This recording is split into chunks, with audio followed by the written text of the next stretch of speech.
Once again ഇന്നോവയുടെ dicky മാറ്റിൻ്റെ ഒരു video കൂടി ചെയ്യുകയാണ്. പലരും പല രീതിയിൽ ഫിറ്റ്മെൻറ്റ് കാര്യങ്ങളൊക്കെ ചോദിക്കുന്നത് പുതിയ വ്യൂവേഴ്സാണ്. അന്നേരം നമുക്ക് അതിന് വേണ്ടിയിട്ടാണ് ഒരു വീഡിയോ കൂടി അപ്ലോഡ് ചെയ്യുന്നത്. ഈ രീതിയിൽ പക്ക ഫിറ്റ്മെൻറ്റോട് കൂടി വരുന്നൊരു ഡിക്കി മാറ്റാണ്. ആർക്കെങ്കിലും ഈ ഡിക്കി മാറ്റ് മാത്രമായിട്ട് വേണമെങ്കിൽ ഡിക്കി മാറ്റ് മാത്രമായിട്ട് ലഭിക്കും. അതല്ല ഫുൾ മാറ്റ് വേണമെങ്കിൽ ഫുൾ മാറ്റ്. ഇതിപ്പോൾ ഒരു 7 സീറ്റർ വെഹിക്കിളാണ്. 7 സീറ്ററിൽ തന്നെ നമ്മൾ ആ ചവിട്ടുന്ന ആ ഭാഗത്ത് അവിടെ ഇങ്ങനെ ആ ടണലും ചേർത്തിട്ടാണ് അതിൻ്റെ ഒരു കണക്ടിവിറ്റി വരിക. ഈ രീതിയിലാണ് നമ്മുടെ സെൻട്രോ മാറ്റ് വരിക. ഇങ്ങോട്ടേക്ക് കണക്ട് ചെയ്തിട്ടാണ് വരുന്നത് സെൻട്രോ മാറ്റ്. അതുപോലെ തന്നെ പക്ക ഫിറ്റ്മെൻറ്റിൽ ഈ ഒരു ഗ്യാപ്പ് കാര്യങ്ങളൊക്കെ കറക്റ്റായിട്ട് എടുത്തിട്ട് വണ്ടിയുടെ മാറ്റിലേക്ക് പൊടിയോ കാര്യങ്ങളോ വെള്ളമോ വീഴാത്ത രീതിയിൽ തന്നെയാണ് അത് പ്രിവെൻറ്റ് ചെയ്തെടുത്തുള്ളത്. ഡ്രൈവർ സൈഡിലോട്ട് വരുവാണെങ്കിൽ ഈ രീതിയിലാണ്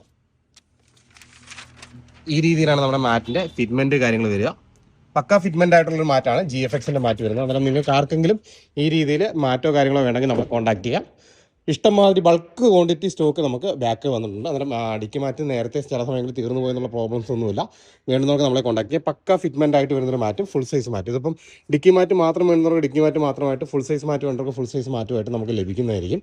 ഇന്നോവയുടെ 7 സീറ്റർ മാറ്റും 8 സീറ്റർ മാറ്റും നമുക്ക് അവൈലബിൾ ആണ്. ക്രിസ്റ്റയ്ക്കകത്ത് ഓട്ടോമാറ്റിക് മാനുവലാണ് ഫംഗ്ഷൻ വരിക. അതുപോലെ തന്നെ Type 3 ഫോർച്യൂണേഴ്സിനും ഓട്ടോമാറ്റിക് മാനുവൽ, Type 2 ഫോർച്യൂണർ ഒറ്റ ടൈപ്പാണ് മാറ്റ് വരുന്നത്.